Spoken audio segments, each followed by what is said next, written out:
Welcome to বন্ধুরা, কর্ণ সুবর্ণ official.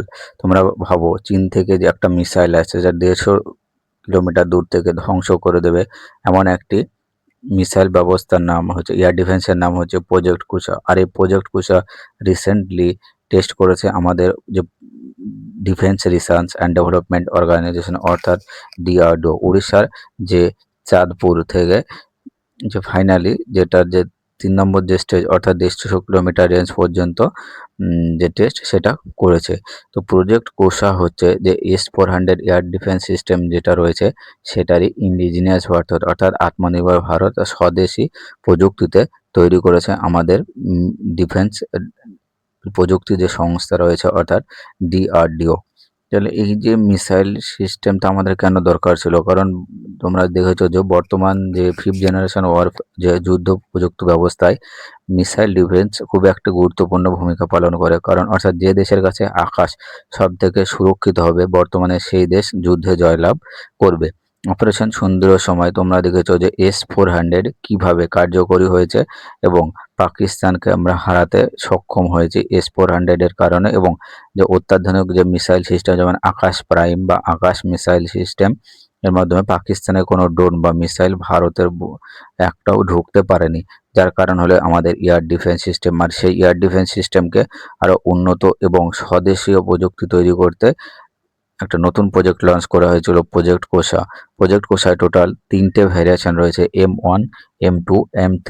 অর্থাৎ M1 যেটা 330 কিলোমিটার পর্যন্ত ডিস্টেন্স থেকে কভার করবে, M2 100 কিলোমিটার, আর M3 সেটা 150 থেকে 200 কিলোমিটার পর্যন্ত, আর M4 অর্থাৎ সেটা হচ্ছে 400 কিলোমিটার পর্যন্ত। তো ডিআরডিও আজকে যেটা লঞ্চ করলো সেটা হচ্ছে M3, অর্থাৎ 150 থেকে 200 কিলোমিটার পর্যন্ত যে কোনো যে মিসাইলকে উম আকাশে ধ্বংস করে দিতে পারবে, এমন একটি প্রযুক্তি তৈরি করেছে ডিআরডিও। তো এখানে আমরা যেটা বলছি যে ডিআরডিও প্রজেক্টটা তৈরি করেছে ঠিক আছে, কিন্তু পরবর্তীকালে এটাকে তৈরি করবে ভারত ইলেকট্রিক লিমিটেড এবং ভারত ডায়নামিক লিমিটেড। 2018 সাল থেকে এটা অপারেশনাল হবে, অর্থাৎ এটা বর্তমানে ট্রায়াল বেসিসে রয়েছে। 2018 সালে ইন্ডিয়ান এয়ারফোর্স এবং নেভি পুরোপুরিভাবে যে তাদের ইনহ্যান্ড যুদ্ধ প্রস্তুতি করেন পেয়ে যাবে। প্রথমত আমাদের কোশ্চেন হচ্ছে যে আমাদের কেন দরকার? তারপর কেন দরকার আমাদের যে প্রযুক্তিতে? কারণ হচ্ছে, তোমরা জানো যে বর্তমান প্রযুক্তিতে এয়ার ডিফেন্স সিস্টেম খুবই গুরুত্বপূর্ণ ভূমিকা পালন করে। প্রথমত চীন এবং পাকিস্তান যেভাবে তাদের নিজেদের মিসাইল টেকনোলজি উন্নত করছে এবং তার সাথে সাথে যে যুদ্ধজাহাজের পরিমাণ বাড়ছে, সেই হিসাবে ইন্ডিয়াকে আমাদের নিজেদের ভূমি সুরক্ষিত রাখতে গেলে একটি উন্নত এয়ার ডিফেন্স প্রযুক্তি দরকার। এছাড়াও যে S-400 বোর্ড যেটা রয়েছে, সেটার কারণে কি হচ্ছে যে ওই দেশের উপরে আমাদের একটা ডিপেন্ডেন্সি রয়েছে। তো রাশিয়া ইউক্রেনের যুদ্ধের কারণে আমাদের S-400 যে ডেলিভারি সেটা ডিলে রয়েছে। এছাড়াও আমাদের যে প্রধানমন্ত্রী, তোমরা 2025 সালে 15ই আগস্টের কথা ভাবো, যেখানে প্রধানমন্ত্রী লালকেল্লা থেকে ঘোষণা করেছেন যে ইন্ডিয়া যে একটা যে তোমার হচ্ছে সুদর্শন চক্র মিশন লঞ্চ করেছে, যেটার মাধ্যমে এমন এক ধরনের এয়ার ডিফেন্স সিস্টেম তৈরি করা হবে যেটা শুধুমাত্র যে শত্রুপক্ষের থেকে যে মিসাইল আসবে সেটাই ধ্বংস করবে না, তার সাথে সেটা রিটেলিয়েশনও করবে। এবং আমাদের যে এয়ার ডিফেন্স সিস্টেম, যে পাকিস্তান এবং চীনের 400 কিলোমিটার পর্যন্ত ভেতরেও গিয়ে যে কোনো জায়গাকে নষ্ট করে দিতে পারে, সেটার পার্ট হিসেবে যে বিভিন্ন ধরনের মিসাইল রয়েছে, যেমন বারাক 8, ব্রহ্মোস, এটসেট্রা।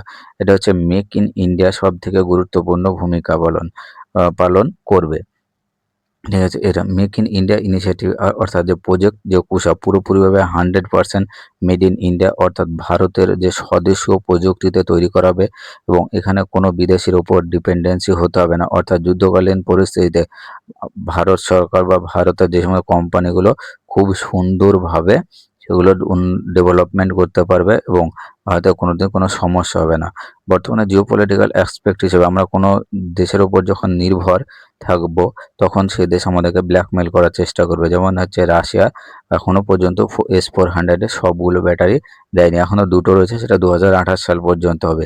যার কারণে ভারত সরকার আর বসে না থেকে নতুন প্রযুক্তি এবং নতুন টেকনোলজির উপর জোর দিয়েছে এবং খুব শীঘ্রই আমরা দেখতে পাবো যে আমাদের যে প্রজেক্ট কুশা ইমপ্লিমেন্ট হবে এবং এর সাথে সাথে আমরা 140 কোটি মানুষ একটা নিশ্চিন্তে থাকবো যে আমাদের দেশের তৈরি, অর্থাৎ স্বদেশীয় প্রযুক্তিতে তৈরি এমন একটি অস্ত্র যেটা আমাদেরকে সুরক্ষা প্রদান করবে এবং তার সাথে সাথে আমরা নিশ্চিন্তে এই জিনিসটা থাকতে পারবো। এবং এর সাথে সাথে আমরা যত টেকনোলজি উন্নয়ন হতে পারবো সেটা আমরা এক্সপোর্ট ভেরিয়েন্টও করতে পারবো। তোমরা জানো ইন্ডিয়া বর্তমানে প্রায় 30টার ওপর দেশকে বিভিন্ন ধরনের যে ডিফেন্স আইটেম সেটা তৈরি করে। তো ইন্ডিয়া একটা হিউজ এবং আমরা একটা বিশাল বড় দেশ, এবং তার সাথে সাথে আমাদের প্রযুক্তি বাজেটও প্রতি বছর বাড়ছে এবং এয়ার ডিফেন্সও খুবই দরকার। এবং এই যে প্রজেক্ট কুশার মাধ্যমে শুধুমাত্র সরকারি কোম্পানি করবে না, এর সাথে সাথে সরকার কি করেছে যে প্রাইভেট কোম্পানিগুলো বর্তমানে ডিফেন্স প্রযুক্তিতে এসছে। তো ডিফেন্স প্রযুক্তিতে আসার কারণে তোমরা জানো যে কি একটা যে ভার্গবস্ত বলে একটা যে drone system, swarm drone system তৈরি করেছে ব্যাঙ্গালোর বেস একটা কোম্পানি, যেখানে একসঙ্গে 60টা ড্রোনকে নষ্ট করে দিতে হবে। ছোট ছোট মিসাইল যেগুলোর ওজন হচ্ছে প্রায় 2 কিলোমিটার। অল্প খরচে কীভাবে যুদ্ধ জেতা যায় সেটা ইন্ডিয়ান আর্মি জানে, এবং ইন্ডিয়ান যে প্রযুক্তি দ্বারাই তৈরি করেছে। প্রজেক্ট কুশায় যে র্যাডারটা ব্যবহার করা হবে সেটাও ইন্ডিয়ান, অর্থাৎ মেড ইন ইন্ডিয়া। আমাদের দেশের যে সরকারি কোম্পানি অর্থাৎ ডিআরডিও তৈরি করেছে। আর এটা হচ্ছে সবথেকে ভালো যে দেশের কোনো কোম্পানি কাজ করছে। হ্যাঁ বন্ধুরা, আমরা আলোচনা করছিলাম যে রেডার নিয়ে।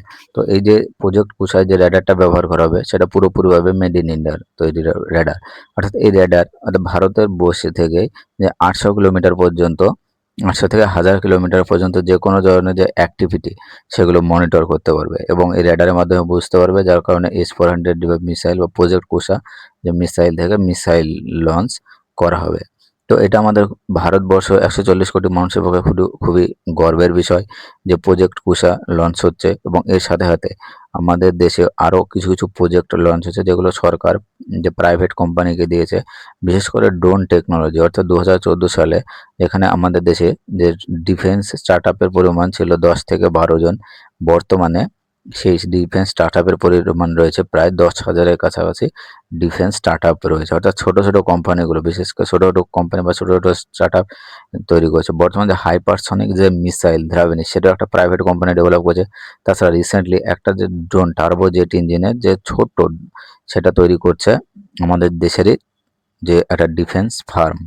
তো এটা খুবই গর্বের বিষয় আমাদের ভারতীয় হিসাবে যে ভারত আগে যেটা আমাদেরকে দেখাতো যে যে লার্জেস্ট যে ডিফেন্স ইম্পোর্টার থেকে আমরা এখন বর্তমানে এক্সপোর্টার দিকে যাচ্ছি। হ্যাঁ, আমরা এখনো বিশ্বের দ্বিতীয় বৃহত্তম যে ইম্পোর্টার রয়েছে, কিন্তু তার সাথে সাথে আমরা ডিফেন্স এক্সপোর্টও করছি। তো সেটা 2047 সাল হতে হতে সেটা আস্তে আস্তে ডিফেন্স ইম্পোর্ট পরিমাণ পুরোপুরিভাবে কমে যাবে, এবং আমরা যে স্বয়ংসম্পূর্ণ হবে। অর্থাৎ আমাদের যতদিন না পর্যন্ত ডিফেন্স আমরা শক্তিশালী হব ততদিন পর্যন্ত মানে যে সার্বভৌমত্ব সেটা বজায় থাকবে না। অর্থাৎ ডিআরডিও, তোমরা দেখো যে পিআইবি যে প্রেস রিলিজ করেছে সেখানে বলেছে যে DRDO conduct successfully maiden flight. Maiden flight মানে ফার্স্ট টেস্ট করেছে Kusha long range surface to air missile. অর্থাৎ এটা পুরোপুরিভাবে সারফেস টু এয়ার মিসাইল, অর্থাৎ ভূমি থেকে আকাশ পর্যন্ত একটি মিসাইল, যেটা পুরোপুরিভাবে মেড ইন ইন্ডিয়া তৈরি। অর্থাৎ ভারত এখন শুধুমাত্র অস্ত্র কেনেই না, অস্ত্র তৈরি করে এবং তার সাথে সাথে অস্ত্র বিক্রি করে। ভালো লাগলে চ্যানেলটিকে লাইক এবং সাবস্ক্রাইব করে দেবে।